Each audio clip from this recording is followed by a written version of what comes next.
aujourd'hui, il y a une époque, on parlait de salles multifonctions, d'aréna, de choses comme ça, donc c'est pas si vieux. Hein.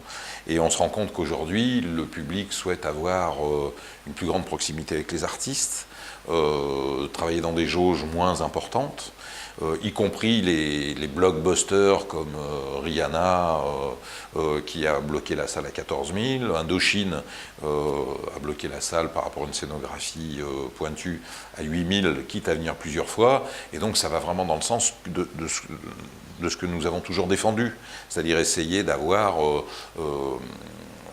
un rapport meilleur entre ce qui se passe sur scène et le public, avec le public. C'est vrai que les fausses debout se pratiquent de moins en moins, à part bien entendu pour les concerts de rock qui ont des productions adaptées et faites pour ça.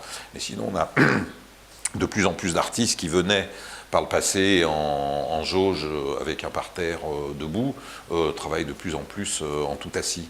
Donc oui, on a un changement notoire du public qui souhaite arriver tard à la salle, qui souhaite avoir une place numérotée, et puis pouvoir assister au concert ou au spectacle dans des conditions de proximité plus grandes que par le passé. Ouais.